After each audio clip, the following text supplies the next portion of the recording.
আল্লাহ রাব্বুল আলামিন যাদের সম্মানিত করেছেন মুসআব বিন উমাইর, যিনি বদর যুদ্ধে অংশগ্রহণকারী অন্যতম সাহাবী এবং উহুদের যুদ্ধে যিনি শাহাদাত বরণ করেন, এবং বিশ্বনবী মুহাম্মদ সাল্লাল্লাহু আলাইহি ওয়াসাল্লাম যাকে মদিনায় শিক্ষক হিসেবে প্রেরণ করেছিলেন এবং বদর উহুদের যুদ্ধে মুহাজিরদের পক্ষে যিনি ঝান্ডা উত্তোলনকারী সাহাবী ছিলেন মুসআব বিন উমাইর রাদিয়াল্লাহু আনহু।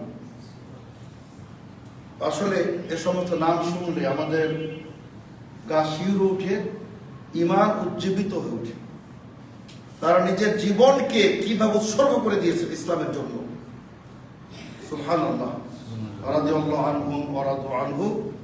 আল্লাহ রাব্বুল আলামিন তাকেও জান্নাতুল ফেরদাউসের উচ্চ মাকাম দান করুন, আল্লাহ তার প্রতি সন্তুষ্ট হয়ে যান। এবং আমাদের যে সমস্ত ভাইয়েরা এই মসজিদ নির্মাণ করেছেন, আমাদের মাহবুব ভাই সহ সংশ্লিষ্ট যারা আছেন, আল্লাহ পাক রব্বুল আলামিন প্রত্যেকের জন্য জান্নাতুল ফেরদাউসে আল্লাহ একটি ঘর নির্মাণ করে দিন, আল্লাহুম্মা আমিন।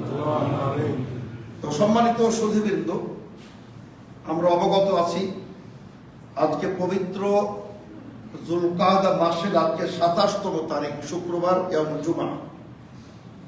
এই মাসটি ছিল কিন্তু ইয়াউমুন আযীম মুবারাক, মহান একটি মাস, অত্যন্ত বরকতময় একটি মাস, নিষিদ্ধ আশহারুল হারাম হিসাবে একটা নিষিদ্ধ মাস।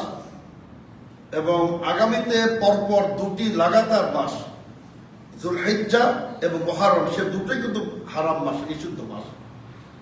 4টি মাসের মধ্যে 3টি কন্টিনিউ, যুলকাদা, যুলহিজ্জা, মুহররম, আরেকটি হলো রজব। আজকে 27 মানে আমরা এই মাসের একেবারে শেষ পর্যায়ে আরেকটি অত্যন্ত পবিত্র হজের মাস। আল হজ্জু ইবাদাতুন আযীমা, বিশাল একটি ইবাদত হলো, ইসলামের একটি রুকুন হলো হজ। এজন্য বলা হয় যুলহিজ্জা, যুলকাদাকে বলা হয় এটা আপনার শেষ স্টেশন, আপনার গন্তব্যে পৌঁছানোর শেষ স্টেশন। এটা গন্তব্য কি? গন্তব্য হচ্ছে আশরু ফাদাইল আশরি জিলহজ্জা, জিলহজ মাসের 10 দিনের যে ফজিলত, বিশ্বনবী বলেন এর চেয়ে আল্লাহর জমিনে মর্যাদাপূর্ণ কোন পৃথিবীতে কোন দিবস নাই। সুবহানাল্লাহ। অথচ আমরা গুরুত্ব দেই না, হেলায় খেলায় পার হয়ে যায়। অথচ আল্লাহর জমিনে এর চেয়ে, এই প্রথম দশকের চেয়ে গুরুত্বপূর্ণ কোন দিবস নাই। যেমন ভাবে রমাদানের শেষ দশক, শেষ রাত্রি, শেষ দশক মানে শেষ 10-এর রাত্রি, ওর যে পবিত্রতম কোন রাত্রি, রজনী আল্লাহর জমিনে নাই। ইমাম ইবনে তাইমিয়া রাহমাতুল্লাহ আলাইহি, শাইখুল ইসলাম ইমাম ইবনে তাইমিয়া রাহিমাহুল্লাহ এভাবে তিনি ব্যাখ্যা দিয়েছেন যে দিবসের মধ্যে শ্রেষ্ঠ দিবস এই জিলহজ মাসের 10 দিন, রাতগুলির মধ্যে রাতের মধ্যে শ্রেষ্ঠ রাত্রি হলো রমজানের শেষ দশক। তো সম্মানিত সুধীবৃন্দ, আসলে দেখুন এই যে মর্যাদাগুলি, এটা কিন্তু আল্লাহ তাআলা নিজে প্রদান করেছেন। আল্লাহ তাআলা কোরআনে উল্লেখ করেছেন মিনহা আরবাতুন হুরুম, তার মধ্যে 12টি মাস আল্লাহ বলছেন ইন্না ইদ্দাতাশ শুহুর ইনদাল্লাহ 12 শাহরান। আল্লাহ তাআলার নিকটে মাসের গণনা 12টি। এই বিধান কিন্তু আল্লাহ তাআলা প্রবর্তন করেন। সারা পৃথিবীতে কিন্তু 12 মাস চলতেছে, সারা পৃথিবীতে এই বিধান আল্লাহ তাআলা স্বয়ং এটা প্রবর্তন করেছেন, বিধান দান করেছেন। তো এগুলো আল্লাহ তাআলার কিতাবে নির্ধারিত রয়েছে, এই মর্যাদাগুলি। আল্লাহ রাব্বুল আলামিন সময়ের সৃষ্টিকর্তা, স্থানের সৃষ্টিকর্তা, মানব জাতির সৃষ্টিকর্তা। তিনি অনেক সময়কে এক সময়কে আরেক সময়ের উপরে প্রাধান্য দিয়েছেন, মর্যাদা দিয়েছেন। অনেক স্থানকে আরেক স্থানের উপরে মর্যাদা দিয়েছেন। অনেক মানুষকে অপর মানুষের উপরে প্রাধান্য দিয়েছেন। যেমন সময় বলুন, রমাদান একটি মাস, শাহরু রমাদান আল্লাযী উনজিলা ফীহিল কুরআন। আল্লাহ বলছে রমজান মাস, এখানে কোরআন অবতীর্ণ করা হয়েছে। রমজান মাসের মধ্যে একটি মাত্র রাত্রি, লাইলাতুল কদরি খায়রুম মিন আলফি শাহর, 1000 মাস অপেক্ষা উত্তম। এটা কিন্তু সময়, কিন্তু সম্মানিত সুধীবৃন্দ। সুতরাং আবার আরাফাত দিবস দেখুন, আরাফা দিবস সেটা একটি সময়, একটি দিবসের সিয়াম পালন করলে 2 বছরের গুনাহ মাফ হয়ে যাবে। সুবহানাল্লাহ। 1 বছরের অতীতের আর 1 বছরের আগামীর 1 বছর, এগুলো কিন্তু সব আল্লাহ কর্তৃক এবং ইসলাম কর্তৃক নির্ধারিত। আপনি আবার দেখুন, স্থান দেখুন, বিশ্বনবী বলেন ইন্নাল্লাহা হাররামা মাক্কাতা ইয়াওমা খালাকাস সামাওয়াতি ওয়াল আরদা।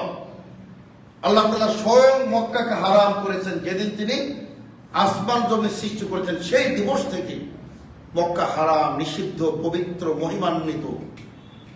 এবং বিশ্বনবী বলেন ওয়ানা হারামতুল মাদিনা, মদিনাকে আমি হারাম ঘোষণা করেছি। এর বাইরে সম্মানিত শ্রোতাবৃন্দ, যেগুলো মানব রচিত, এই যে আজমির, এই যে আপনার শাহজালাল রহিমুল্লাহ সিলেট, আপনাদের এনায়েতপুর, আর কোথাকার সেই মাইল ভান্ডারি, তার মাইল ভান্ডারি শরীফ, আজমির শরীফ, কোনো শরীফ নাই। এসব শরীফ সব ভুয়া, ভিত্তিহীন, এর কোনো অস্তিত্ব নাই ইসলামে। মক্কা শরীফ, মদিনা মুনাওয়ারা, এগুলো কোরআন হাদিস সুন্নাহ দ্বারা প্রমাণিত, কিতাব ও সুন্নাহ দ্বারা প্রমাণিত। সম্মানিত সদস্য, রবিউল আউয়াল আমাদের প্রিয় নবীর জন্ম দিবস। এ মাসে রবিউল আউয়াল মাসের কোনো মর্যাদা নাই। এই মেম্বারে দাঁড়িয়ে বললাম, কেউ একটি সহিহ হাদিস পেশ করুক যে রবিউল আউয়ালের কি মর্যাদা আছে। ইসলাম দেয় নাই, সুতরাং আপনি আমি দিতে পারবো না। বদর দিবস, বদরের বিশ্বনবী বলেন ইয়াউমুল ফুরকান, হক বাতিলের মধ্যে পার্থক্য নিরূপণকারী যুদ্ধ। যুদ্ধের মর্যাদা অনেক আছে, যারা অংশগ্রহণকারী তাদের অনেক মর্যাদা। আল্লাহ রাব্বুল আলামিন বলেন ইমালু মা শিতুম, হে বদর যুদ্ধে অংশগ্রহণকারী সাহাবা কেরাম, তোমাদের ছাড় দিয়ে দিলাম, যা ইচ্ছা তাই করো, তোমাদের আমি জান্নাত দিয়ে দিলাম। সুবহানাল্লাহ। কিন্তু বদর দিবসের কোনো মর্যাদা নেই। পার্থক্য বুঝতে হবে আপনাকে। বদর যুদ্ধে অংশগ্রহণকারী সাহাবা কেরামের অনেক মর্যাদা, বদর যুদ্ধে অংশগ্রহণকারী ফেরেশতা মণ্ডলীর অনেক মর্যাদা, কিন্তু বদর দিবসের কোনো মর্যাদা নেই। পার্থক্য বুঝতে হবে। ফতে মক্কার অনেক গুরুত্ব, ঐতিহাসিক গুরুত্ব আছে এগুলো, কিন্তু ইসলামী শরীয়তে ফতে মক্কা দিবসের গুরুত্ব নাই। কিন্তু সেই ফতে মক্কার যে ঘটনা বলি, যে লক্ষ লক্ষ লোক ইসলামে প্রবেশ করলো, অরাইতা নাস ইয়াদখুলুনা ফি দীনিল্লাহি আফওয়াজা, ফতে মক্কার গুরুত্ব আছে। কিন্তু ফতে মক্কা যে দিবস, এই দিবস উদযাপনের কোনো বিধান নাই। সম্মানিত শ্রোতাবৃন্দ, আল্লাহ রাব্বুল আলামিন মানুষকেও, আম্বিয়া কেরামকে সবার উপর শ্রেষ্ঠত্ব দান করেছেন। সারা জিন্দেগি আপনি যদি তপস্যা করেন, মোল্লা আলী কারি হানাফি রাহিমাহুল্লাহ বলেন, আপনি সারা জিন্দেগি তপস্যা করলেও নবী হতে পারবেন না, রাসূল হতে পারবেন না। আপনি আল্লাহর ওলি হতে পারবেন, শহীদ হতে পারবেন, গাজী হতে পারবেন, সিদ্দিক হতে পারবেন, সালেহীন হতে পারবেন, কিন্তু আপনি নবী হতে পারবেন না। এবং তিনি বলেছেন, সমগ্র পৃথিবীর সমস্ত ওলি আউলিয়াকে যদি আপনি এক পাল্লায় রাখেন, আর একজন সাধারণ নবী অপর পাল্লায় রাখেন, একজন সাধারণ নবীর মান মর্যাদার পাল্লা অনেক ভারী হয়ে যাবে, আর সারা পৃথিবীর ওলি আউলিয়াদের পাল্লা হালকা হয়ে যাবে। সম্মানিত শ্রোতাবৃন্দ, আল্লাহ রাব্বুল আলামিন তিনি বলেন তিলকা রুসুল ফাদ্দালনা বা'দাহুম আলা বা'দ, এই আম্বিয়া কেরামগণ, নবীগণ, এদের কমে একজনের উপর আরেকজনকে প্রাধান্য দিয়েছে।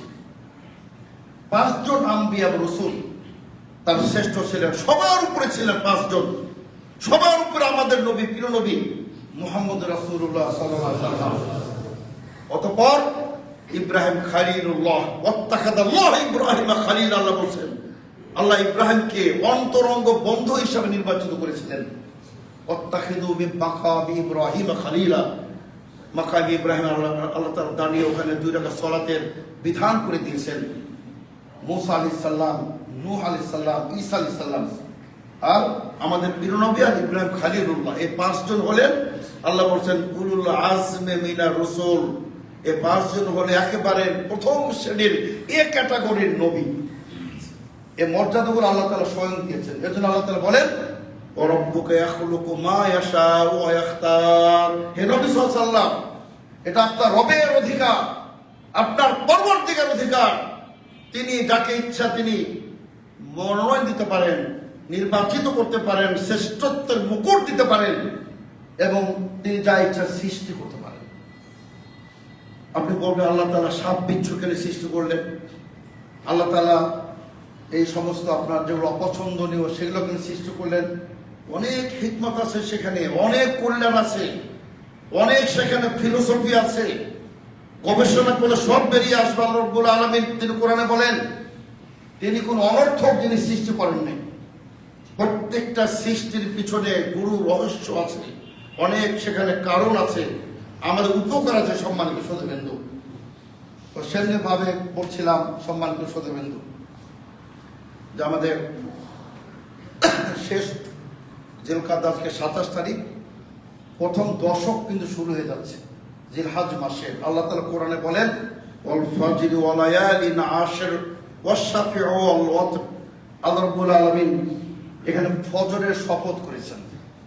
আর আল্লাহ রাব্বুল আলামিন যখন কোনো বস্তুর, কোনো ব্যক্তির, কোনো জিনিসের শপথ করেন তার অর্থই হলো সেই বিষয়টি অনেক মহিমান্বিত, অনেক গুরুত্বপূর্ণ বিষয়। ওয়াল ফাজরি আল্লাহ তাআলা বলছেন, এখানে কয়েকটা অর্থ রয়েছে।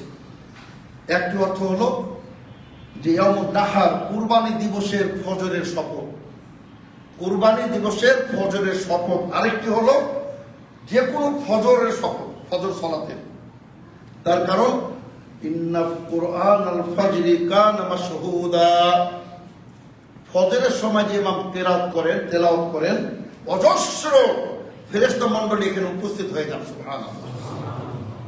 আর আরেকটি হলো যে ওই সময়টারই কসম, ফজরের সালাতটা ওয়াবিল আসহারিহুম ইস্তাগফিরুন। আল্লাহ বলছেন ফজরকালীন সময় আল্লাহর কাছে ইস্তিগফার করে, আল্লাহর কাছে ওই প্রত্যুষকালীনের পূর্বে সময়, উষাকালীন সময় যারা আল্লাহর কাছে ফরিয়াদ করে, ইস্তিগফার করে, আল্লাহ রাব্বুল আলামিন তাদের যাবতীয় তাদের ফরিয়াদ তিনি গ্রহণ করে নেন। সুবহানাল্লাহ। এর জন্য সম্মানিত শ্রোতাবৃন্দ, আমরা বলছিলাম যে আশরু জিলহিজ্জা, জিলহজ মাসের প্রথম দশক, প্রথম 10টি দিন। সহিহ বুখারী হাদিস, ইবনে আব্বাস রাদিয়াল্লাহু আনহু বর্ণিত, মা মিন আইয়ামিন আল আমালুস সালিহু ফিহিন্না আহাব্বু ইলাল্লাহ মিন হাযিহিল আইয়ামিল আশরা। قالوا ولا الجهاد في سبيل الله يا رسول الله؟ قال ولا الجهاد في سبيل الله إلا رجل خرج بنفسه وماله فلم يرجع بذلك من شيء। সহিহ বুখারী হাদিস। সাহাবা কেরাম বলেন আল্লাহ রাসূল সাল্লাল্লাহু আলাইহি ওয়াসাল্লাম বললেন যে মা মিন ইয়াউমিন, আল্লাহর জমিনে এই 10টি দিবসের চেয়ে এর চেয়ে মর্যাদাপূর্ণ কোনো দিবস নাই। সুবহানাল্লাহ।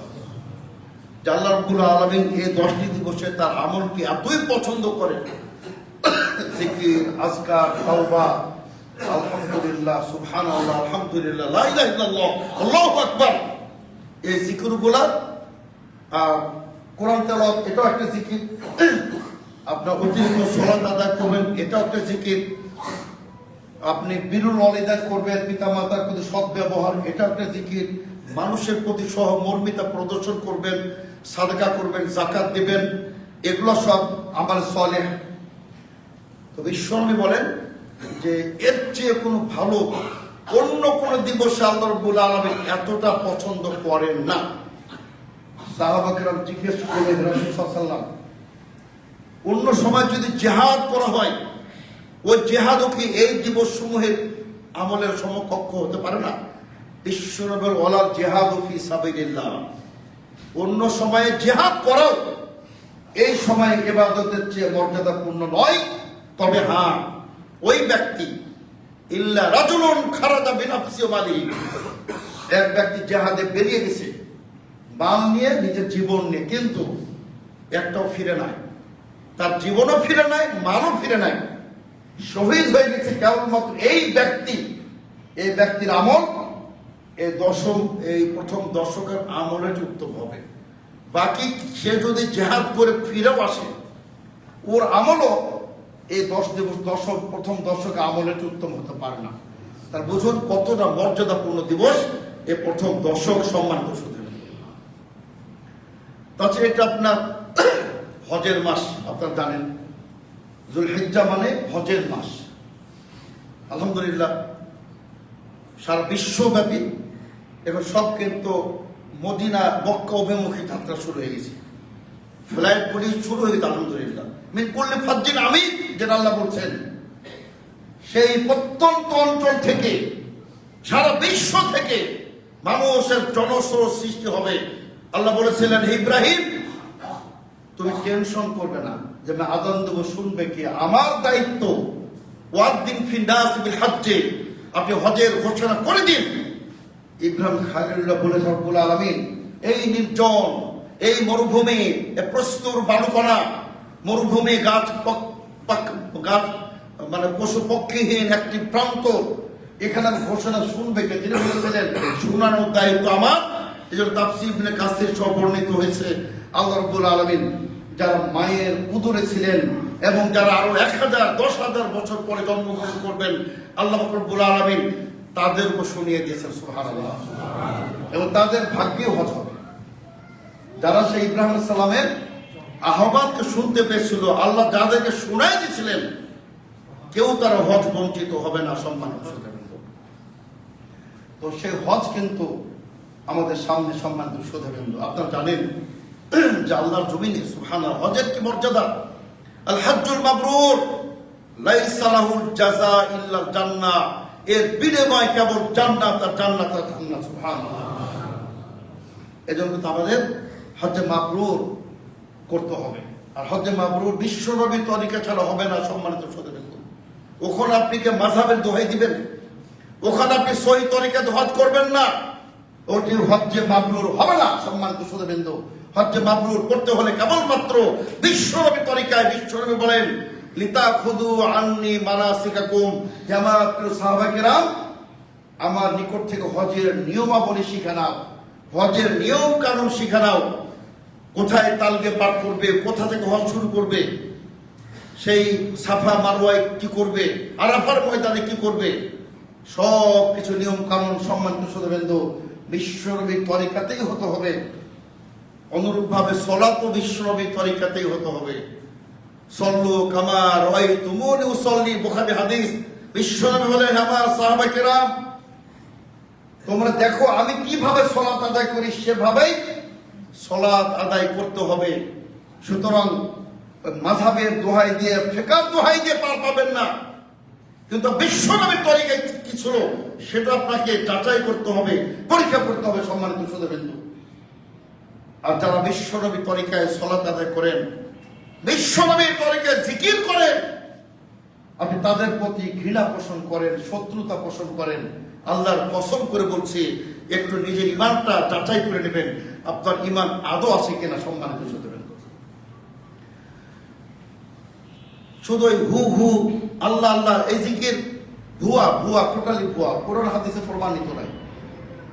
একটি প্রমাণ কিয়ামত পর্যন্ত দিতে পারবেন না। বিশ্বনবী জীবনেও শুধু হু হু করে জিকির করেছিলেন। বিশ্বনবী কখনো আল্লাহ আল্লাহ নামের জিকির করেছিলেন কিয়ামত পর্যন্ত কেউ প্রমাণ করতে পারবে না। বিশ্বনবীর জিকির হলো সুবহানাল্লাহ, আলহামদুলিল্লাহ। বিশ্বনবী বলেন, আলহামদুলিল্লাহ তামলাউল মিজান। কেউ যদি একবার আলহামদুলিল্লাহ বলে, আমলনামা, দাড়িপাল্লা, মিজান নেকি দ্বারা পরিপূর্ণ হয়ে যাবে। সুবহানাল্লাহ। মিজানটা কত বড় শুনবেন। দাউদ আলাইহিস সালাম আল্লাহর কাছে রিকোয়েস্ট করে, রব্বুল আলামিন আমি মিজানটা দেখতে চাই, মিজান কত বড়, কি তার আকৃতি। তিনি যখন মিজান দেখলেন, আল্লাহ তাকে দেখালেন, তিনি অজ্ঞান হয়ে পড়ে গেছিলেন। কেন? ওই মিজানের উপরে 7 খণ্ড আসমান রাখা হলো, 7 খণ্ড জমিন রাখা হলো, একটা আংশিক জায়গা পূর্ণ হয় না, পুরো মিজান খালি খালি খালি। তো তিনি রব্বুল আলামিন এই এত বিশাল মিজান, 7 খণ্ড জমিনের চেয়ে বড়, 7 খণ্ড আসমানের চেয়ে বড়, নভমণ্ডল ভূমণ্ডলের চেয়ে বড়, এই বিশাল মিজান তোমার কোন বান্দা আছে সেটা পূর্ণ করবে নেকি দ্বারা। সেই কথা বিশ্বনবী বলেন, একবার যদি আলহামদুলিল্লাহ বলে সে মিজান পরিপূর্ণ হয়ে যাবে। এবং বিশ্বনবী বলেন, কেউ যদি দুটো একসাথে বলে সুবহানাল্লাহ আলহামদুলিল্লাহ, সহিহ মুসলিমের হাদিস। সম্মানিত শ্রোতাবৃন্দ, এগুলো সহিহ মুসলিমের সহিহ হাদিস, গাঁজাখড়ি কিসসা কাহিনী নয়। বিশ্বনবী বলেন, কোন ব্যক্তি যদি একসাথে সুবহানাল্লাহ আলহামদুলিল্লাহ বলে, শুধু আমলনামায় নয়, দাড়ি পাল্লায় নয়, এই যে মহাশূন্য, এই যে বিশাল মহাশূন্য, এগুলো নাকি তার পরিপূর্ণ হয়ে যাবে। সুবহানাল্লাহ। এগুলা হলো জিকির, সম্মানিত শ্রোতাবৃন্দ। আর আপনি সারা জীবন যদি হু হু করেন, পাপ ছাড়া করে নেকি হবে না। সম্মানিত শ্রোতাবৃন্দ, এগুলাই সহিহ সুন্নাহ। এই সহিহ সুন্নাহ প্রচারের জন্যই প্রতিষ্ঠিত হয়েছে মুসআব বিন উমাইর রাদিয়াল্লাহু নামের এই শহরের মসজিদগুলো। আলহামদুলিল্লাহ, যে বিশ্বনবীর তরিকাতেই ইবাদত হবে, বিশ্বনবীর তরিকাতেই সালাত হবে। আলহামদুলিল্লাহ। তো সম্মানিত শ্রোতাবৃন্দ, এখন আমাদের হজ এবং কুরবানি। সম্মানিত শ্রোতাবৃন্দ, দেখুন আল্লাহ রাব্বুল আলামিন তিনি কি পরিমাণ তিনি কৃপানিধান, কি পরিমাণ তিনি অসীম দয়ার সাগর, আর রহমান আর রাহিম। সুবহানাল্লাহ। চিন্তা করছেন যে যারা আমরা হজে যেতে পারছি না, আল্লাহ তাআলা আমাদেরকে বঞ্চিত করেন না। সুবহানাল্লাহ। আল্লাহ তাআলা ওনারা আরাফা দিবসে থাকবেন। আরাফা দিবস অবস্থানকালীন সময়ে বিশ্বনবী বলেন, সেদিন আল্লাহ পাক রব্বুল আলামিন এত অসংখ্য লোককে জাহান্নাম থেকে মুক্ত করে দেন, শয়তান হতাশ হয়ে পড়ে। শয়তানের এমন বিবর্ণ অবস্থা কখনোই ছিল না। হ্যাঁ, তবে একদিন ছিল। কোন দিন? বদরের দিবস। বদরের দিবসে শয়তান যখন দেখলো আবু জাহাল, উতবা, সাইবা, রাবিয়া, উমাইয়া বিন খালফ, মক্কার বড় বড় লিডাররা ধরাশায়ী, তাদের লাশ পড়ে গেল। বিশ্বনবী তাদের লাশ পড়েকে তাদেরকে আপনার টেনে হিঁচড়ে কূপের মধ্যে নিক্ষেপ করে দিলেন। তখন শয়তান হতাশ হয়ে পড়েছিল, আমার রাজত্ব শেষ, আমার সিপাহ সালার, আমার যারা প্রতিনিধিত্বকারী আজকে সব শেষ। সেই দিন শয়তান হতাশ হয়ে গেল। আর আরাফা দিবসে শয়তানের ভাবে হতাশ হয়ে যাবে যখন দেখবেন আল্লাহ তাআলা সবাইকে মাফ করে দিচ্ছেন, সবাইকে মাফ করে দিচ্ছেন, শয়তানের হাউতাসের সীমা থাকবে না। আল্লাহ বলছেন, আমার প্রিয় বান্দারা, তোমরা অনেকে যেতে পারো নাই, টেনশন না, আমি তোমার বাংলাদেশে বসেও তুমি যদি ইবাদত করো, আরাফার মর্যাদা দিয়ে দেবো। সুবহানাল্লাহ। একটা খালি সিয়াম পালন করবেন, একটা সিয়াম পালন করবেন। বিশ্বনবী বলেন, আহতাসিবু আলাল্লাহ আইকাফির আস-সানা আল্লাতী ক্বাবলাহু ওয়াস-সানা আল্লাতী বা'দাহু। সহিহ মুসলিমের হাদিস। বিশ্বনবী বলেন, আমি আল্লাহর কাছে দৃঢ় আশাবাদী, কোন ব্যক্তি যদি সিয়ামি আরাফা পালন করে, আরাফা দিবসে একটি সিয়াম পালন করে, আল্লাহ রাব্বুল আলামিন তার অতীতের এক বছরের আর আগামীর এক বছরের, এটা একমাত্র আরাফা দিবসের সিয়াম ছাড়া আগামী বছরের কোনো গ্যারান্টি গুনাহ মাপের কোথাও নাই। অতীতের এক বছর, আগামীর এক বছরের আপনার গুনাহ মাফ হয়ে যাবে। সুবহানাল্লাহ। এখন সম্মানিত শ্রোতাবৃন্দ, আরাফা দিবসের সিয়ামটি আপনি কখন রাখবেন? দুটি মতই রয়েছে। যে আমাদের দেশের লোকাল যে চান, এটা 9 তারিখে, আর আরেকটি হলো যেহেতু আল্লাহ রাসূল সাল্লাল্লাহু আলাইহি ওয়াসাল্লাম সিয়াম ও ইয়াউমে আরাফা বলেছেন, আরাফা দিবসের সিয়াম বলেছেন, তিনি 9 জিলহিজ্জা বলেন নাই। আর আমরা চোখের সামনে দেখতে পাচ্ছি বর্তমান যে স্যাটেলাইট টিভি চ্যানেল, স্যাটেলাইট বা আপনার অনলাইন যে মোবাইল, ফেসবুক যাই বলেন, ইউটিউব, ডাইরেক্ট প্রচার হচ্ছে, লাইভ সম্প্রচার হচ্ছে, যেহেতু আমরা চোখের সামনে দেখতে পাচ্ছি, এজন্য আমরা মনে করি কোরআন সুন্নাহর আলোকে সৌদি আরবের যে ফতোয়া, সৌদি আরবের যেটা মানে স্থায়ী ফতোয়া বোর্ড, শাইখ উসাইমিনের একক ফতোয়া যে 9 তারিখে হবে, যে যার যার দেশে 9 তারিখে হবে, কিন্তু সৌদি আরবের ফতোয়া বোর্ড যেটি, তাদের ফতোয়া হলো আরাফা দিবস। যেহেতু হাদিসে বলা হয় যে সিয়াম ও ইয়াউমে আরাফা, আরাফা দিবসের সিয়াম, 9 তারিখের সিয়াম বলা হয় নাই। সুতরাং সর্বোত্তম মত হলো আরাফা দিবসের যেদিন ওকুফ হবে সেই দিন, মানে সেই রাত্রিতে আপনার সাহরি খাবেন, সেই দিন সিয়াম পালন করবেন। তার কারণ বিশ্বনবী বলেন, আল হাজ্জু আরাফা, আরাফা দিবসটাই হলো হজ। সব করেছেন, কিন্তু আরাফা দিবস আপনি অবস্থান করতে পারেন না, আপনার হজ বাতিল, আপনাকে আবার পরবর্তীতে করতে হবে। আরাফা দিবসের সিয়ামটা আপনার রাখবেন। সম্মানিত শ্রোতাবৃন্দ, এখন আসুন যে এই যে 9টি দিবস, 9টি জন্য বলছি, 9টি বলতে এখানে 10টি দিবস উদ্দেশ্য, কিন্তু 10ম দিবসের সিয়াম নিষিদ্ধ। তার কারণ সেদিন ঈদুল আজহা, ঈদুল আজহায় সিয়াম নিষিদ্ধ, ঈদুল ফিতরে সিয়াম নিষিদ্ধ। তো প্রথম 9 দিন আমরা সিয়াম রাখবো কিনা সম্মানিত শ্রোতাবৃন্দ, এ ব্যাপারে দুটি মত আছে। সাধারণভাবে সিয়াম আপনি রাখতে পারেন, তার কারণ সিয়াম একটি ইবাদত। আবু উমামার বাহিনী বলেন, বিশ্বনবী বলেন, হে আবু উমামার বাহিনী আলাইকা বিসাওম, তুমি মাঝে মধ্যে সিয়াম পালন করো, তার কারণ ফাইন্নাহু লা ইদলা লাহু, এর সমকক্ষ আল্লাহর জমিনে কোনো ইবাদত নাই। সুবহানাল্লাহ। এই হিসাবে আপনি রাখতে পারেন, কিন্তু আয়েশা রাদিয়াল্লাহু আনহা বলতেছেন, সহিহ মুসলিমের হাদিস, এটা বেশি বিশুদ্ধ। আয়েশা বলতেছেন যে আমি বিশ্বনবীকে আমি এই জিলহাজ মাসের 9টি তারিখে কখনোই সিয়াম পালন করতে দেখি নাই এবং তিনি সিয়াম পালন করেন নাই। আবার হাফসা রাদিয়াল্লাহু আনহা থেকে হাদিস বর্ণিত হয়েছে যে নবী সাল্লাল্লাহু আলাইহি ওয়াসাল্লাম আপনার এই আয়াত তাশরিকের সিয়াম আর চাষের সালাত আর এই 9 দিনের সিয়াম তিনি কখনোই ছাড়েন নাই। দুর্গম দুটি বিপরীতমুখী বর্ণনা, কিন্তু এই হাদিসটি খুব শক্তিশালী না। এর জন্য আয়েশা রাদিয়াল্লাহু যেটা বলতেছেন যে আল্লাহ রাসূল সাল্লাল্লাহু আলাইহি ওয়াসাল্লাম এই 9টি দিবসে কোনো সিয়াম পালন করেন নাই। সুতরাং আপনি সিয়াম পালন না করলে চলবে, কিন্তু অন্য ইবাদত আপনাকে করতে হবে। জিকির করবেন, আজকার করবেন, তাসবিহ, তাহলিল, তাহমিদ, তওবা করবেন, দান সাদকা করবেন। আবার কেউ যদি সিয়াম পালন করেন সেটাও নিষেধ না, সম্মানিত শ্রোতাবৃন্দ। এবার আসুন আমি আপনাদের সামনে কিছু কথা বলতে চাই কুরবানি সংক্রান্ত। বলছিলাম আল্লাহ রাব্বুল আলামিন আপনাদেরকে ইয়াউমে আরাফার দিবসের পরিবর্তে সিয়ামে ইয়াউমে আরাফা দান করে দিয়েছেন।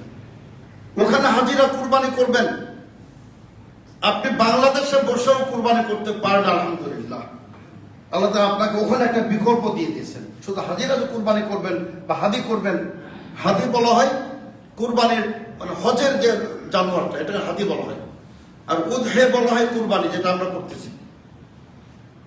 তো আলহামদুলিল্লাহ আমরা বাংলাদেশে বসে যখন কুরবানি করব, আমরা হাজিদের অনুকরণ করলাম। সম্মানিত শ্রোতাবৃন্দ, আল্লাহ তাআলা কোরআনে তিনি বলেন, লিয়াযকুরু ইসমাল্লাহি আলা মা রাযাকাহুম মিন বাহিমাতিল আনআম। আল্লাহ বলছেন তাদের যে আল্লাহ পাক রব্বুল আলামিন গৃহপালিত জন্তুর গোশত ভক্ষণের সুযোগ করে দিয়েছেন, কুরবানি করার সুযোগ দিয়ে দিয়েছে। এজন্য তারা আল্লাহ জিকির করবে, আল্লাহ নামে উচ্চারণ করবে, বিসমিল্লাহ আল্লাহু আকবার বলে পশু জবাই করে ফেলবে। একটি কথা সম্মানিত শ্রোতাগণ, বাহিমাতুল আনআম চতুষ্পদ জন্তু, এটা কেবলমাত্র 3টি জন্তুকে বোঝায়, বলে রাখবেন। বাহিমাতুল আনআম বলতে 3টি জন্তু। কোরআনে অবশ্য বলা হয়েছে যে সামানিয়াতা আজওয়াজিন, 8 প্রকার পশু কুরবানি করতে পারবেন। কোরআনের একটু ব্যাখ্যাটা ভিন্ন, সেটাই স্পষ্ট ব্যাখ্যা করি আপনাদের সামনে। তো বলছিলাম বাহিমাতুল আনআম 3 প্রকার জন্তু, একটা উট, গরু, ছাগল। ছাগলের মধ্যে সম্মানিত শ্রোতাবৃন্দ, ছাগলের মধ্যে 8টা ক্যাটাগরি আছে। ছাগলের মধ্যে ছাগল নর এবং মাদি, দুইটা হয়ে গেল। ভেড়া নর এবং মাদি, 4টা হয়ে গেল। অথবা আপনার দুম্বা নর এবং মাদি, এই 6টা। আর গরু নর এবং মাদি, গাভী অথবা ষাঁড় অথবা বলদ যাই বলেন। উট নর অথবা মাদি। এই জন্য আল্লাহ তাআলা 8 প্রকার বলেছেন, আসলে কিন্তু 4 প্রকার, মানে নর এবং মাদি। ছাগলের মধ্যে 2টা কমপক্ষে আল্লাহ তাআলা উল্লেখ করেছেন, একটা হলো ভেড়া, আরেকটি হলো ছাগল। আর ছাগলের মধ্যে দুম্বা, যদি দুম্বার আরবি ভিন্ন, কিন্তু মানে কমন ভাবে আপনার গানাম বলতেই সব চলে আসে। আল ইবিল আল বাকার ওল গানাম। আর ইবিল মানে উট, বাকার মানে গাভী, আর গানাম বলতে ছাগল, ভেড়া, দুম্বা সব এর মধ্যে। এগুলো আপনি কুরবানি করবেন, নদও করতে পারবেন, মানে নরও করতে পারবেন, মাদিও কুরবানি করতে পারবেন। তার মানে বোঝা যায় যে আপনি গায়ে কুরবানি করতে পারবেন। আমরা যেটা বলি বকরি, ছাগল যেটা আপনার যেটা না যেটা যেটা আপনার মাদি যেটা, সেটাও করতে পারবেন। এবার আসুন যে মহিষ কুরবানি করতে পারবেন কিনা।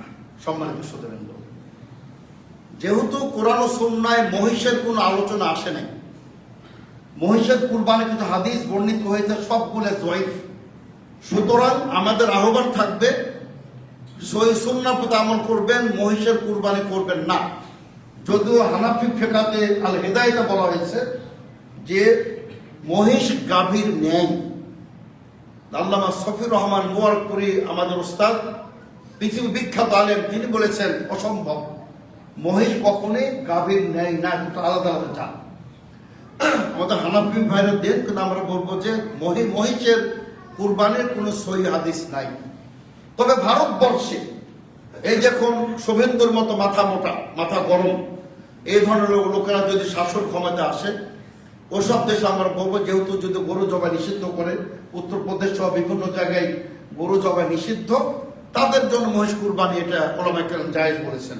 কিন্তু বিনা কারণে সমস্যা নাই এমন একটা পরিস্থিতিতে, যেমন বাংলাদেশের মতো জায়গায় মহিষ কুরবানি অ্যাভয়েড করবেন, এড়িয়ে চলবেন, যেহেতু এটা সহিহ সুন্নাহ দ্বারা প্রমাণিত না। আরেকটি বলছিলাম সম্মানিত শ্রোতাবৃন্দ, কিছু মাসলা মাসাইল আমাদের মানে মৌলিক যে কিছু বিষয়গুলো, এটা আমাদের অবশ্যই জানতে হবে। একটি হচ্ছে যে আমাদের দেশে কিছু মানুষ, আমাদের ভাইয়েরা, তারা বিভ্রান্তি ছড়াচ্ছেন। কি বিভ্রান্তি? তারা বলছেন শরিকানা কুরবানি নিয়ে। শরিকানা কুরবানি তারা বলছেন কেবলমাত্র সফর অবস্থাতে শরিকানা কুরবানি চলবে। তো মুকিম লোকালি আপনি যখন বাসায়, নিজ গ্রামে বা নিজ শহরের বাড়িতে, নিজস্ব বাড়িতে আপনি অবস্থান করতেছেন, এই অবস্থাতে আপনি শরিকানা কুরবানি করবেন না, এটা বলতেছেন। এটা টোটালি ভিত্তিহীন কথা সম্মানিত শ্রোতাবৃন্দ। এটা ইসলামী শরীয়তে আর কোনো ভিত্তি নাই। ওটা একটা ঘটনা যে আমরা সফরে ছিলাম, কুন্না ফি সাফারিন, জাবের বলতেছেন আমরা সফরে ছিলাম, ফাহাদারুল আদহা, কুরবানির ঈদ চলে আসলো, আমরা গরুতে 7 জন, উটে 7 জন বা 10 জন, দূরত্ব বর্ণনা আছে, আমরা অংশগ্রহণ করলাম। এটা একটা ঘটনার বর্ণনা যে আমরা ছিলাম, কিন্তু সফরের কারণে এমনটি তা নয়। তার কারণ আরো বেশ কিছু হাদিস আসছে যেখানে সফরের কোনো কায়েদ নাই, সফরের কোনো নির্ধারণ করা হয় না, সফর ছাড়াই বলা হয়েছে। বিশ্ব অর্ডার করেছে যে তোমরা গরুতে 7 জন আর উটে 7 জন কিংবা 10 জন অংশগ্রহণ করো। এবার আসুন আপনাদের সামনে আরেকটু ব্যাখ্যা করে দিই 7 জন বলতে কি বোঝায়। 7 জন বলতে কি আপনার পরিবারের 7 সদস্য, 8 জন হলে আর চলবে না একটা গরু? বিষয়টি এমন নয়, এটা অনেকে বুঝতে ভুল করতেছেন। তিরমিজির সহিহ হাদিস, প্রখ্যাত সাহাবী আবু আইয়ুব আনসারী রাদিয়াল্লাহু, তিনি বলেন আমরা আমাদের পুরো পরিবারের পক্ষে কুন্না নাযবাহু শাতান, আমরা একটা ছাগল কিংবা বকরি আমরা জবাই করতাম পুরো পরিবারের পক্ষে। ইমাম শাওকানি বলেন সেই পরিবারের সদস্য সংখ্যা যদি শতাধিক হয়, 100 জনের উপরে হয়, তো পুরো 100 জনের পক্ষে একটা ছাগল যথেষ্ট। সুবহান, ইসলাম হলো দ্বীন ইসরুন, সহজ একটা ধর্ম। আর তাহলে এখানে 7 জন বলতে 7 জন কর্তা ব্যক্তি, 7 জন মালিক, 7 বাড়ির পরিবারের মালিক যিনি, এমন ব্যক্তিকে বলা হয়েছে 7 জন কর্তা ব্যক্তি। সৌদি আরবের গ্র্যান্ড মুফতি তৎকালীন আল্লামা আব্দুল আজিজ বিন আব্দুল্লাহ বিন বাজ রাহিমাহুল্লাহ, তিনি বলছেন যে একজন ব্যক্তি আর তার পুরো পরিবার, এটা একজন ব্যক্তি বোঝাবে। একজন কর্তা ব্যক্তি, আপনি বাড়ির মালিক, অভিভাবক, আর আপনার অধীনস্থ যত লোক আছে, ওই চুলাতে যত রান্না হবে সব এক পরিবারের সদস্য হবে, একজন ব্যক্তির ন্যায় হবে। সুতরাং 7 জন বলতে 7 জন মালিক, 7 জন কর্তা ব্যক্তি, মানে 7 পরিবার, 7 পরিবারই বোঝাচ্ছে। কিন্তু তো 7 পরিবার, হ্যাঁ, আবার মনে করেন 2 ভাই, 2 ভাইয়ের বাড়ি ভিন্ন, চুলা ভিন্ন, রান্না ভিন্ন, আয় ভিন্ন, ব্যয় ভিন্ন, সেখানে অবশ্যই আলাদা আলাদা ধরবেন, ওখানে এক জায়গায় ওটা কাউন্ট করবেন না। আবার আপনি বেড়াতে এসেছেন সবাই মিলে, পিতামাতা আসছে, ওখানে আপনি না পারেন না দেন, কিন্তু সম্ভব হলে যেহেতু আপনি আলাদা আলাদা উপার্জন করেন, আলাদা ব্যয় করেন, তার প্রত্যেকের নির্দিষ্ট আলাদা আলাদাই কুরবানি করে দেওয়া উচিত হবে সম্মানিত শ্রোতাবৃন্দ। আর অবশ্যই সর্বোত্তম কুরবানি উট, কোনো সন্দেহ নেই। আমাদের বাংলাদেশে উটের কুরবানি এটা দুর্লভ, এটা দুষ্প্রাপ্য, উট পাওয়া যায় না, পেলেও আপনার অনেক দাম, 2-4-5 লক্ষ টাকা। সুতরাং উটের কুরবানি আমাদের চিন্তা না করাই ভালো। যদি আল্লাহ আপনাকে সামর্থ্য দেন, আপনি উট কুরবানি দেন, সমস্যা নেই। তারপরে গরু, তারপরে পৃথক একটি ছাগল কিংবা ভেড়া অথবা দুম্বা দেবেন। চতুর্থ নম্বরে হলো শরিকানা কুরবানি। অবশ্যই জায়েজ, কিন্তু আমরা বলবো এর চেয়ে এককভাবে একটি ছাগল দাও বেশি উত্তম। আমরা এই জন্য বলতেছি সম্মানিত শ্রোতাবৃন্দ, যে এভাবে বিভ্রান্তি সৃষ্টি করা যে শুধু সফর অবস্থাতে চলবে শরিকানা কুরবানি, আর কোনো প্রমাণ নাই। এই ধরনের বক্তব্য শুনে সৌদি আরবের মিডল ইস্টের ওলামারা আমাদের এগুলো তুচ্ছ তাচ্ছিল্য করে। এগুলো কোথায় পায় মাসলাগুলি, মানে এরা শরীয়তে বোঝে না, হাদিসে বোঝে না। এই জন্য আল্লামা উবাইদুর রহমানের মুবারকপুরি, আল্লামা আব্দুর রহমান রহমানের মুবারকপুরি প্রমুখ ওলামা কেরাম বলেছেন যে 7 জন ব্যক্তি যদি 7 পরিবারও হয়, অনেকে বলেছেন 7 জন ব্যক্তি যদি 7 মহাদেশেরও হয়, তবু একটি কুরবানিতে 7 জন 7 পরিবার মানে 7 জন কর্তা ব্যক্তির অংশগ্রহণ, এটা বৈধ। সম্মানিত শ্রোতা, এবার আসুন যে আমরা কুরবানির গোশতগুলা কিভাবে ভক্ষণ করব, কিভাবে বর্তন করব।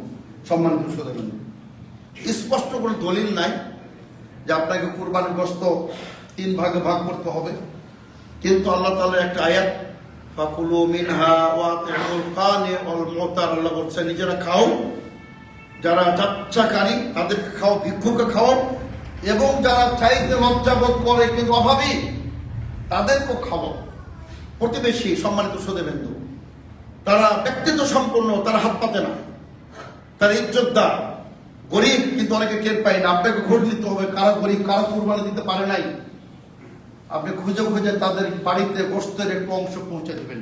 এটি হল কুরবানির শিক্ষা। সম্মানিত শ্রোতাবৃন্দ, ইসলাম মানবতার ধর্ম। কুরবানি বিধান আল্লাহ তাআলা এর কারণে তিনি করে দিয়েছেন। বামভাষী মানুষ, সেই পথ শিশু, পথের যারা পথিক, বাড়িঘর নাই, খোলা আকাশের নিচে বসবাস করে, তাদেরকে খুঁজে খুঁজে গোশত আপনার এক অংশ দিয়ে দেবেন, বঞ্চিত করবেন। এটাও ইসলামের বিধান। সম্মানিত শ্রোতাবৃন্দ, তবে সবচেয়ে বড় ব্যাপার ফিকহ, তাকে বলা হয়, এটাই হলো কুরবানির শিক্ষা।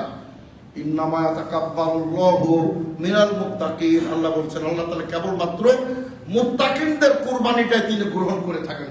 সুবহানাল্লাহ। কাজে সম্মানিত শ্রোতাবৃন্দ, প্রতিযোগিতা করেন ভালো কাজে, ভালো নিয়তে, আমি 3টা কুরবানি করে 5টা করবো, কিন্তু লোক দেখানোর যদি উদ্দেশ্য থাকে যে উনি তার চেয়ে আমি বড় করেছি, তার চেয়ে বেশি দামে করেছি, আমি 5 লাখ টাকার কুরবানি করেছি, যদি লৌকিকতা, লোক দেখানোর উদ্দেশ্য থাকে, আল্লাহ রাব্বুল আলামিন সেগুলা কবুল করবেন না। কিন্তু আল্লাহ তাআলা কেবল কবুল করবেন আপনার যদি ইখলাস থাকে, তাকওয়া থাকে। যেন আল্লাহ তাআলা বলছেন, লা ইয়ানালাল্লাহু লুহুমুহা ওয়ালা দিমাউহা ওয়ালাকিন ইয়ানালুহু তাকওয়া মিনকুম। আল্লাহ বলছেন তোমাদের কুরবানি গোশত, রক্ত আমার কাছে কিছুই পৌঁছায় না, কেবল পৌঁছায় তোমাদের হৃদয়ের তাকওয়া, আল্লাহ ভীতি। কি উদ্দেশ্যে কুরবানি করলেন?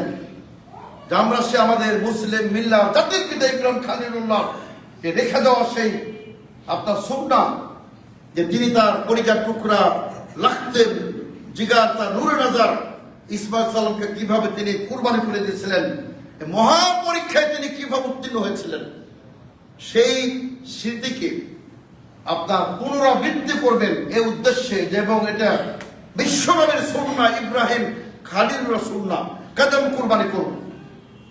আর যারা বলে এটা গোহত্যা, তারা হলো আপনার নিরেট মূর্খ, জাহেল, তারা মুরতাদ এবং তারা অমুসলিম। যতই তার নাম ইসলামের নাম হোক, কিন্তু যারা কুরবানিকে গোহত্যা বলে, যারা পশু হত্যা বলে, তারা নিজেরাই পশু, নিজেরাও মানুষ তারা। তার কারণ কুরবানির মাধ্যমে আল্লাহ নৈকট্য লাভ করা যায়। এর জন্য বলা হয়, উর্দুতে বলা হয়, বাংলায় বলে, হিন্দিতে বলে কুরবানি বলে, আরবিতে কিন্তু কুরবানি বলে না। ঈদ কাররাবা কুরবানান, সেটা আরো কথা আছে, কিন্তু এখানে আমাদের কুরবানি যে দেই, উদহিয়া বলে আরবিতে, আদাহি বলে। তো সম্মানিত শ্রোতাবৃন্দ, আমি বলতে চাচ্ছি যে আমরা অবশ্যই একমাত্র আল্লাহর সন্তুষ্টি লাভের উদ্দেশ্যে আমরা কুরবানি করবো সম্মানিত সুধী। দেখুন এখানে সবচেয়ে বড় ব্যাপার কি, দেখুন যেটা শিক্ষা আমাদের, যে জবাই করবেন আল্লাহর জন্য, বিসমিল্লাহ আল্লাহু আকবার লিয়াযকুরু ইসমাল্লাহ, আল্লাহ বলছেন আল্লাহর নাম উচ্চারিত হবে। আল্লাহ বলছেন কি বলেন, লা তাকুলু মিম্মা লাম ইযকার ইসমাল্লাহু আলাইহি, যে জন্তুর উপরে আল্লাহর নাম উচ্চারিত হয় নাই সেগুলো খবরদার খাবে না, সেটা খাবে না, সেটা নিষিদ্ধ। ওই যে খাজা বাবার নামে আর ওই মাইক ভান্ডারিতে আর ওই আজমিরে যেটা পীরদের নামে জবাই করা হয়, হারাম হারাম হারাম সম্মানিত সুধীবৃন্দ। ওই দুর্গার নামে আর লাত উজ্জা মানাতের নামে আর দেব দেবীর নামে আর গায়রুল্লাহর নামে যত জবাই করা হয় সব নিষিদ্ধ, কেবলমাত্র যেটা আল্লাহর নামে জবাই করা হয়েছে। এজন্য আপনার বলা হয় সম্মানিত সুধীবৃন্দ, একটা অমুসলিম দেশেও যদি জবাইকারী মুসলিম হয় সে বস্তু খেতে পারবে না। আবার একটা মুসলিম দেশেও যদি জবাইকারী অমুসলিম হয় খেতে পারবেন না। এগুলো আমাদের পরীক্ষা দিয়ে করতে হবে। হ্যাঁ, আপনি হয়তো ফ্লাইটে আছেন, প্লেনে আছেন, আপনি দেখলেন যে এটা একটা মুসলিম দেশের, এটা মালয়েশিয়ার, পাকিস্তানের, সৌদি আরবের, ইন্দোনেশিয়ার একটা মুসলিম স্টেটের, এটা আপনি নির্ভয় খেয়ে নেবেন। তার কারণ একটা আস্থা, আত্মবিশ্বাস, এটার নাম ইসলাম এলাও করে। কিন্তু দেখলেন যে আপনার ইউরোপের কোন অমুসলিম রাষ্ট্রের, তাহলে ওনারা খাবেন না নিশ্চিত না হওয়া পর্যন্ত। যদি তারা বলে এটা হালাল, আজকে আলহামদুলিল্লাহ হালাল বেরিয়েছে অনেক জিনিসে, দেখবেন যে হালাল টুথব্রাশ, তারপর আপনার হালাল বিভিন্ন পণ্য, এটা একটা ভালো দিক নিশ্চিত করার জন্য। তো এই জন্য আসলে এখানে তাওহীদ সম্মানিত সুধীবৃন্দ। বিশ্বনবী বলেন মান যাবাহা লিগাইরিল্লাহ ফাকাদ আশরাকা, যে ব্যক্তি গায়রুল্লাহ নামে জবাই করবে সে শিরক মুশরিক হয়ে গেল, সে শিরক করলো। সুতরাং এগুলো খোঁজ নেবেন। এই যে বিভিন্ন দরগাগুলিতে, মাজারগুলিতে যে পশু জবাই হয় কার নামে হয় এটাও খোঁজ নেবেন ভালোভাবে। যদি পীরের নামে হয়, দরগার নামে হয়, কোন অলিয়া উলিয়ার নামে হয়, সে টোটালি নিষিদ্ধ এবং হারাম, খাবেন না সম্মানিত সুধীবৃন্দ। যত বড় বিরিয়ানি আর পোলাও হোক ওগুলা ছুঁড়ে ফেলে দেবেন। আমি মুসলিম খেতে পারি না সম্মানিত সুধীবৃন্দ। এটাই হল কুরবানির শিক্ষা সম্মানিত সুধীবৃন্দ, যে আমরা একমাত্র আল্লাহর নামে যেগুলো জবাই করা হয়েছে আমরা কেবলমাত্র সেগুলো খাবো সম্মানিত সুধীবৃন্দ। তো আমি আপনাদের সামনে যে কথাটি বলতে চাই সম্মানিত সুধীবৃন্দ, যে সামনে আমাদের কুরবানি। আলহামদুলিল্লাহ যারা হজে যাচ্ছেন আলহামদুলিল্লাহ তার হজ কবুল করে আমরা দোয়া করি। তবে আমাদের আহ্বান থাকবে, যেহেতু আলহামদুলিল্লাহ এখন বর্তমান যুগে এই একবিংশ শতাব্দীর আপনার আমাদের এই যে 2026 সাল বলেন বা আরো আগে থেকে বলেন, একটা সুবিধা হয়ে গেছে আলহামদুলিল্লাহ, যে আমরা অনলাইন ভিত্তিক এই যে আজকে মুসাফির ওমর এই ঐতিহ্যবাহী জামে মসজিদের একটা খুতবা আমরা যাই দিলাম, ভাঙাচোরা যাই দিলাম, এই বক্তব্যটা কিন্তু সম্মানিত সুধীবৃন্দ এটা তো আমাদের লোকেরাও শেয়ার করবে, আরো ওখান থেকে শেয়ার করবে। এটা বিশ্বব্যাপী যত বাংলাদেশি, শুধু তাই নয়, অনেক সময় এটা ট্রান্সলেশন হয়ে গেছে আলহামদুলিল্লাহ। দাওয়াত ব্যাপকভাবে ছড়িয়ে পড়েছে এই অনলাইনের মাধ্যমে, ইন্টারনেটের মাধ্যমে। আজকে সালাফি দাওয়াত বাংলাদেশের ঘরে ঘরে পৌঁছে যাচ্ছে আলহামদুলিল্লাহ। কাজেই আজকেও আমরা হয়তো অনেক জায়গায় সংখ্যালঘু, আজকে আমরা নির্যাতিত, নিষ্পেষিত, নিগৃহীত। আজকে আমাদের মসজিদ নির্মাণে বাধা, আমাদের আপনার মাদ্রাসা নির্মাণে বাধা, আমাদের আপনার মাহফিল আয়োজন করতে বাধা।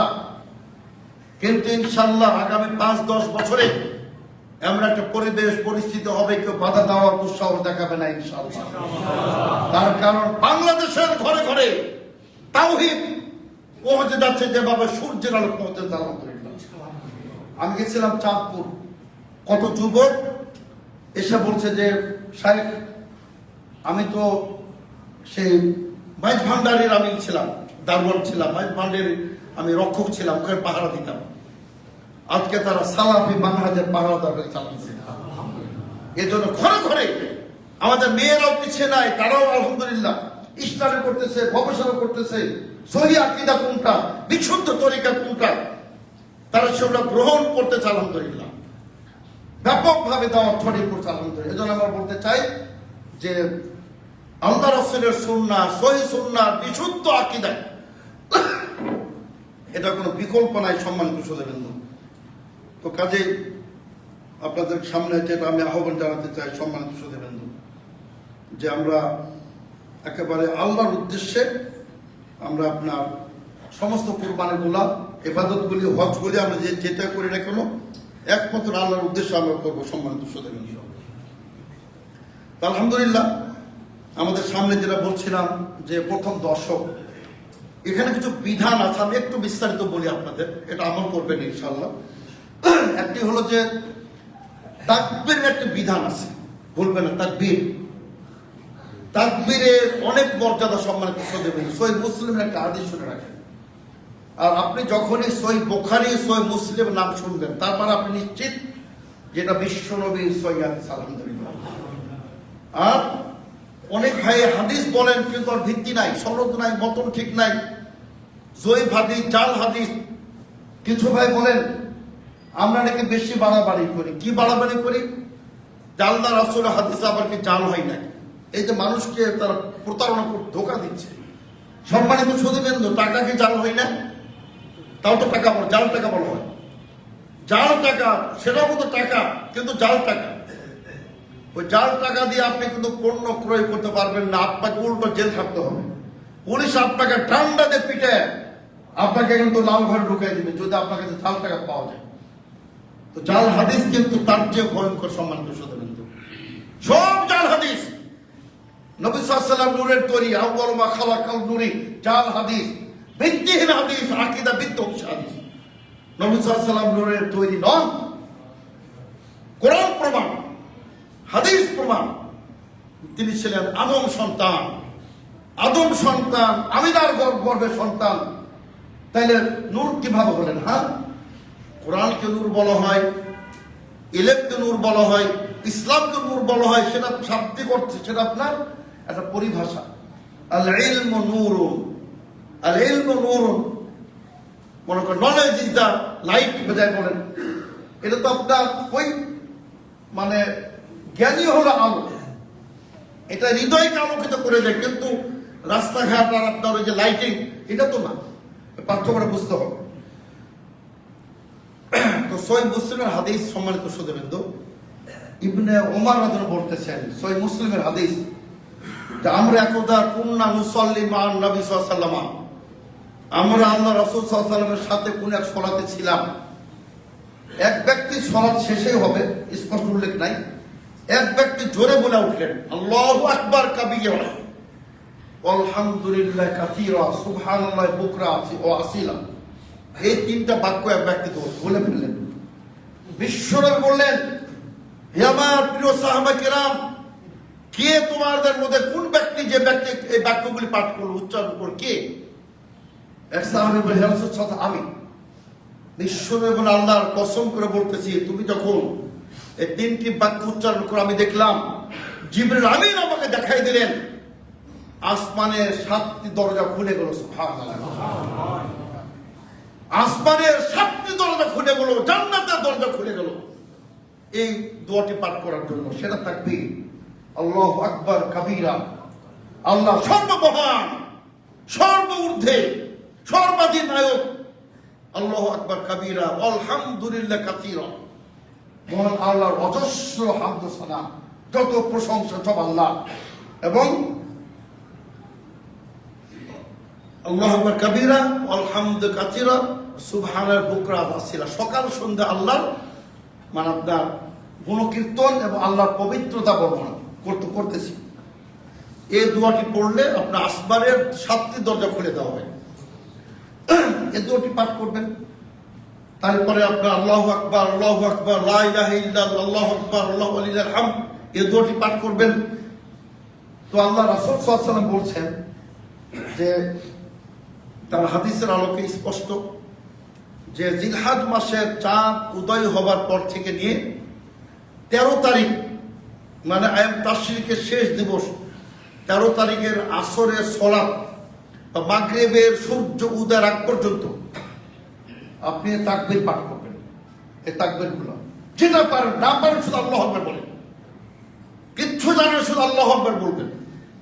আর যদি সবগুলো জানেন সবগুলো পাঠ করবেন। এটা হলো প্রথম বিধান।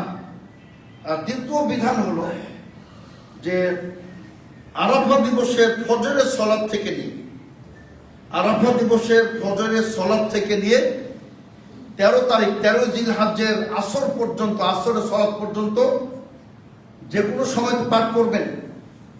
মাগরিবের 5 ওয়াক্ত সলাতের পরেও তাকবীর দিবেন। পার্থক্যটা বুঝবেন। একটা হলো পহেলা থেকে 13 তারিখ পর্যন্ত, 13 তারিখের সূর্যাস্ত পর্যন্ত আপনি যখন সুযোগ পাবেন। এটা সহিহ হাদিসে বর্ণিত হয়েছে, বুখারীতে আসছে। ইবনে ওমর রাদিয়াল্লাহু আনহু তিনি বাজারে যেতেন, কেনাকাটার জন্য যেতেন না, তিনি দুটি কারণে বাজারে যেতেন, হাদিসে পাওয়া যায়। ইবনে ওমর রাদিয়াল্লাহু আনহু তিনি দুটি কারণে বাজারে যেতেন, মানে লোকালয়ে তিনি যেতেন, ভিড়ের মধ্যে যেতেন। একটি সালাম করার জন্য, সুবহানাল্লাহ, সালাম করতেন। দেখুন উনি 100 লোকে সালাম দিয়ে দিলেন, আর 100 লোক তার সালাম উত্তর দিয়ে দিল, কি নাকি এই জন্য তিনি বাজারে যেতেন সালাম করার জন্য। আর দ্বিতীয় তাকবীর পাঠ করার জন্য তিনি ভিড়ের মধ্যে লোকালয়ে গিয়ে তিনি বলেন আল্লাহু আকবার, আল্লাহু আকবার, লা ইলাহা ইল্লাল্লাহ, আল্লাহু আকবার, আল্লাহু আকবার, লিল্লাহিল হামদ। সমস্ত বাজারের অংশগ্রহণকারী তারাও তার সাথে সাথে তারাও তাকবীর পাঠ করতেন। সুবহানাল্লাহ, কি সাহাবা কিরামের আমল, তাদের কি ঈমান, তাদের কি চেতনা। সম্মানিত সুধীবৃন্দ, তারা আমরা যা বাজার করতে, আমরা যা বিভিন্ন কাজে, প্রাসঙ্গিক অপ্রাসঙ্গিক কাজে আমরা বাজারে যাই, আর আমাদের বিশ্ব নবী সাহাবা কিরাম তার বাজারে যেতেন, মানুষকে সালাম করবেন আর ওখানে গিয়ে একটু তাকবীর পাঠ করবেন। তো সুতরাং তাকবীর পাঠ করবেন বেশি বেশি। সম্মানিত সুধীবৃন্দ, বিশ্বনবী বলেন তোমার জিহ্বাটার জন্য আল্লাহর জিকিরে ভেজা থাকে, সবসময় যেন ভেজা থাকে। এবং বিশ্বনবী বলেন এমন একটা পাওয়ার জিকির, জিহাদের ময়দানে গর্দান কাটিয়ে দেওয়ার উত্তম, সলাতের নফল সলাতের উত্তম। তোমার লা ইয়াজালু লিসানুকা রাতিবাম মিন যিকরিল্লাহ, আল্লাহর জিকিরে যেন তোমার জিহ্বাটা ভিজে থাকে, কেউ পাবে না। পথে আছেন, বাজারে, গলিতে গলিতে, ঘাটে, লঞ্চে, স্টিমারে, প্লেনে, সুবহানাল্লাহ, আলহামদুলিল্লাহ, লা ইলাহা ইল্লাল্লাহ, আল্লাহু আকবার, এগুলো পাঠ করবেন। আল্লাহর সাথে আপনার সংযোগ স্থাপন হয়ে যাবে, কেউ টের পাবে না। রিকশা আছেন কিন্তু আপনি পড়তেছেন মাঝে মধ্যে সুবহানাল্লাহ, আলহামদুলিল্লাহ, লা ইলাহা ইল্লাল্লাহ, আল্লাহু আকবার, আর কিরামান কাতিবিন আপনার আমলনামা কিন্তু দেখতে আছেন। সম্মানিত সুধীবৃন্দ, এর জন্য হৃদয়টাই আল্লাহ, বিশ্বনবীর মহব্বত। আমাদের দেশেরা বলে কি, আরে কালমে খাজা বাবা, কালমে খাজা বাবা, হৃদয় খাজা বাবা, এগুলা তাওহীদে কাজে আসবে না। সম্মানিত সুধীবৃন্দ, এর জন্য তাওহীদবাদী মানে কি? সম্মানিত সুধীবৃন্দ, আপনি ঘুমায় আছেন কিন্তু আপনার তাওহীদ কিন্তু আছে। দেখুন আপনি এখন তো সলাত আদায় আমরা কেউ করছি না, কিন্তু আপনি যখন সলাত আদায় করবেন তখন আপনি সলাত আদায়কারী। কিন্তু আপনি যখন ঘুমায় আছেন, এমনকি আপনি বাথরুমে আছেন, স্ত্রী মিলন করতেছেন, তারপরও কিন্তু আপনি তাওহীদের উপরে আছেন। এর জন্য তাওহীদের সাথে কোনো আপোষ করা যাবে না, কোনো পীর পূজা করা যাবে না, মাজার পূজা করা যাবে না। একমাত্র আল্লাহর কাছে চাইতে হবে, মাধ্যম মানা যাবে না। ওয়াবতাগু ইলাইহিল ওয়াসিলার ভুল ব্যাখ্যাকারী কোরআন বাংলা ভাষা অবতীর্ণ হয় নাই যে ওয়াসিলা মানে পীর ধরা, নাউযুবিল্লাহ। ওয়াসিলা মানে এই আমলগুলিকে আল্লাহ তাআলা ওয়াসিলা বলেছেন। আর ওয়াসিলার আলাদা আলোচনা আছে, আজকে আমরা সেদিকে যাব না। আপনি ওয়াসিলা যদি করতে চান, আল্লাহ তাআলা কোরআন হাদিস মোতাবেক 3 ভাবে ওয়াসিলা করতে পারেন। এক হলো যে আপনার আমলে সলে দ্বারা, এক হলো আল্লাহকে ডাকেন, আল্লাহর নামকে ডাকেন, আল্লাহ তুমি গাফফার, তুমি ক্ষমা করে দাও, রব্বুল তুমি রহমান, আমার উপর রহমত বর্ষণ করো, তুমি রাজ্জাক, আমাকে রিজিক দাও, তুমি মুবারক, আমাকে বরকত দান করো। এগুলো নামের ওসিলা। 2 নাম্বার হলো আমলে সলে দ্বারা। আপনি শুনুন সে ঘটনা, 3 ব্যক্তি বানি ইসরায়েলের ঝড়, প্রচন্ড ঝড় শুরু হয়ে গেল। 3 বন্ধু বলে যে বন্ধু, যে ঝড়, চলো আমরা একটা গুহায় আশ্রয় নিই। গুহায় আশ্রয় নিলেন, উপরে একটা বিশাল পাথর এসে মুখটা ঢেকে গেল। তারা বলে আজকে বোধ আমরা রেহাই পাবো না, তবে হ্যাঁ তোমাদের আসো, আমাদের কার জীবনের কি ভালো কাজ আছে, সে ভালো কাজের ওয়াসিলাতে আজকে আমরা আল্লাহর কাছে চাইবো। এক ব্যক্তি বলল রব্বুল আলামিন, এক ব্যক্তি বলছে রব্বুল আলামিন আমার পিতামাতা ছিল, আমি তাদেরকে প্রত্যেকদিন খাবার দুধ দিতাম, আমার ছেলে মেয়েরা কান্নাকাটি করলো, আগে আমি পিতামাতাকে খাওয়াইতাম, তারপর ছেলে মেয়েকে খাওয়াইতাম। একদিন পিতামাতা ঘুমে গেলেন, আমি দুধের পাত্র নিয়ে আমি ফজর পর্যন্ত দাঁড়িয়েছিলাম, আমি ডাকি না ডাব্বা আমার ঘুমের ডিস্টার্ব না হয়ে যায়। রব্বুল আলামিন সেদিন আমার পায়ের নিচে কিন্তু ছেলেরা কান্নাকাটি করে, তাদের দেই নাই, আমি দাঁড়িয়ে থেকে রাত পার করে দিচ্ছি আমার আব্বা আম্মার জন্য। যদি তোমার ভয় করে থেকে রব্বুল আলামিন এই পাথরটিকে সরিয়ে দাও, অটোমেটিক পাথর সরে গেল, অল্প সরে গেল, সম্মানিত সরে গেল। আর একজন বছর রব্বুল আলামিন আমার চাচাতো বোন ছিল, পরমা সুন্দরী লাস্যময়ী, আমি তাকে ভোগ করতে চেয়েছিলাম, সে আমাকে শর্ত দিয়েছিল 100 দিনার দিতে হবে। অনেক কষ্ট করে 100 দিনার সংগ্রহ করেছিলাম। আমি যেদিন দিলাম, আমি অশ্লীল কাজ ব্যভিচার করার জন্য তৈরি হয়ে গেলাম। হঠাৎ করে মেয়েটি বলে উঠলো, ইয়া আব্দুল্লাহ ইত্তাকিল্লাহ, হে আল্লাহর বান্দা, আল্লাহকে ভয় করো, খবরদার আমার সতীত্ব নষ্ট করবে না।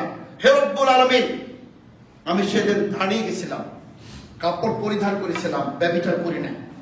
ওই মেয়েটা আমাকে 100 দিনার ফেরত দিয়েছিলাম, গ্রহণ করি না, যাও নিয়ে যাও, আমি পাপ কাজ করবো না।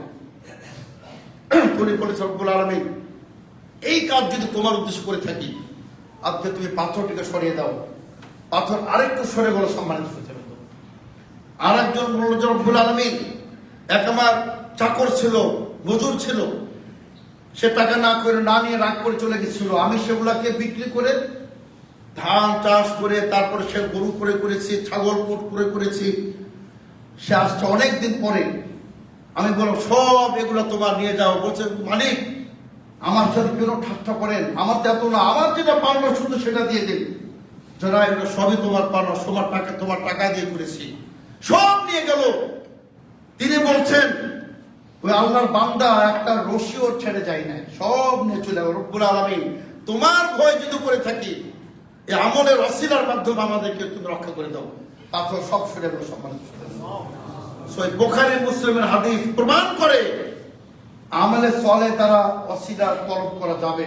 যে রব্বুল আলামিন, তোমার জন্য হজ করেছি, হজের ওসিলাতে তুমি আমাকে রক্ষা করে দাও। তোমার জন্য সিয়াম পালন করেছি, এই সিয়ামের ওসিলায়, সালাতের ওসিলায় আমাকে রক্ষা করো। এগুলো চায়, কিন্তু ওই খাজা বাবা আর অমুক বাবা এই ওসিলায় মৃত ব্যক্তির নামে ওসিলা, শিরক শিরক শিরক। সম্মানিত সুধীবৃন্দ, ক্লিয়ার মাসলাগুলো জানবেন, আকীদাকে বিশুদ্ধ করবেন, পরিশুদ্ধ করবেন, স্বচ্ছ নির্ভেজাল করবেন, ইনশাআল্লাহ জান্নাত আপনার অপেক্ষায়। সম্মানিত সুধীবৃন্দ, আর আপনি যদি হাজার হাজার সালাত আর হজ আর ইবাদত বন্দেগী আর দানশীলতা, তাওহীদ যদি ঠিক না থাকে, সব বাতিল, সম্মানিত, সব ডিলিট হয়ে যাবে। সম্মানিত সুধীবৃন্দ, তাই বলছেন আসুন আমরা বিশুদ্ধ মনে আমরা কুরবানি করব, আর আল্লাহর উদ্দেশ্যে তাকওয়ার সাথে, ইখলাসের সাথে আমরা যেন কুরবানি করতে পারি। যে কোনো আমল, হজ থেকে নিয়ে সালাত, সব জন্য আমরা আল্লাহর উদ্দেশ্যে করতে পারি। সম্মানিত সুধীবৃন্দ, আল্লাহ তাআলা আমাদের সকলকে তাওফীক দান করুন। আল্লাহুম্মা আমিন। বারাকাল্লাহু লানা ওয়া লাকুম ফিল কুরআনিল আযীম ওয়া নাফা'না ওয়া ইয়্যাকুম বিল আয়াতিল মুতাওয়াফিকিল হাকীম। ইন্নাহু তাআলা তাওয়াবুর কারীম।